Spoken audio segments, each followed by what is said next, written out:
সময়টা ছিল 2024 ফেব্রুয়ারির 22 তারিখ। আমার দেশ ত্যাগের সময়। দেশ ত্যাগ করাতে খুবই কষ্ট। আমার ভাই, মামা, বন্ধু বান্ধব আত্মীয় স্বজন সবগুলোকে ছেড়ে যেতে হবে আমাকে প্রবাস নামক জেলখানায়। কষ্ট হলেও এটাই মেনে নিতে হবে।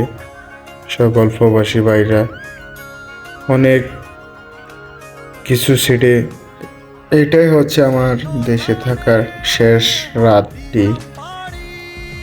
খুবই কষ্ট লাগতেছে, মুখে হাসি, বুকে কষ্ট। যখন পরিবারের দায়িত্ব মাথার উপরে এসে যায়, আস্তে আস্তে রঙিন পৃথিবীর সাথে সম্পর্ক ছিন্ন হতে থাকে। নিজের স্বপ্ন, ফিউচার, উইশ, নিজের ভালো লাগা, ভালোবাসা একে একে ফ্যামিলির জন্য কোরবানি করে দিতে হয়।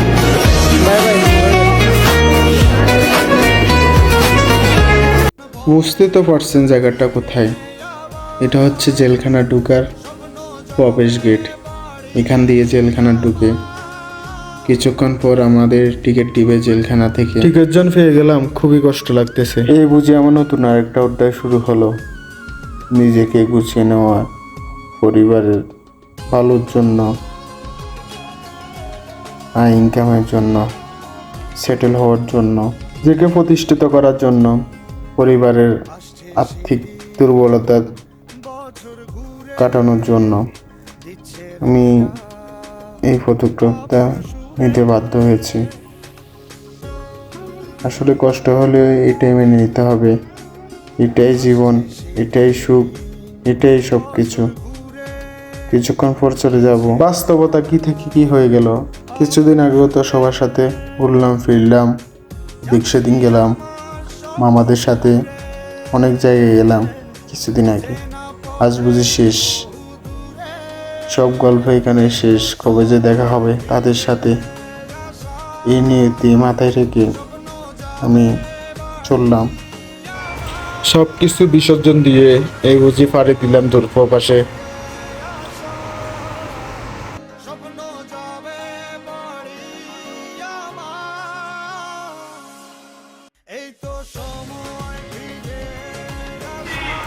এটা হচ্ছে জাজিরা এয়ারলাইন। 2024-22 সকাল 6টায় এটি সৌদির উদ্দেশ্যে রওনা দিবে। তো সবাই দোয়া করবেন, আশীর্বাদ করবেন যাতে শরীর সুস্থ মতন যে আমি পৌঁছাতে পারি। তো দেখেন প্লেনের ভিতরে কি অবস্থা। অনেক মানুষের আনাগোনা, প্রায় 300-350 মানুষ। দেখছেন প্লেনের বাথরুম সব প্লেনিতে টামাইছি। বাংলাদেশ আর সৌদি যাওয়ার সময় আমাদের একটা সৌদি টানে দিল। এখানে আমরা প্রায় 15-20 মিনিট রেস্ট নিয়ে আবার কুয়েত থেকে সৌদির উদ্দেশ্যে রওনা দিলাম। দেখেন প্রকৃতি কি কিভাবে প্লেন উঠতেছে, দেখেন একবার।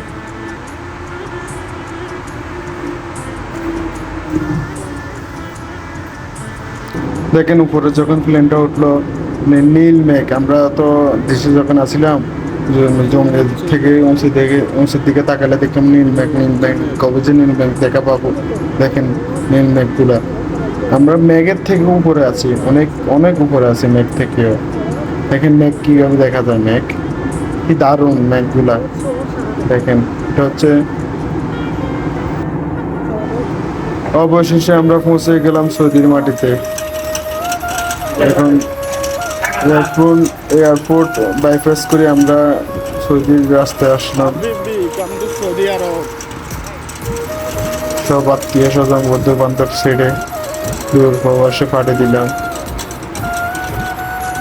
খুবই কষ্ট লাগতেছে, আসলে বলে বোঝানোর মতো না কষ্টগুলা। তো সবাই আমার জন্য দোয়া আশীর্বাদ করবেন যেন সফলতা ছোঁয়া নিয়ে দেশে আসতে পারি। ভালো থাকবেন সবাই, সুস্থ থাকবেন।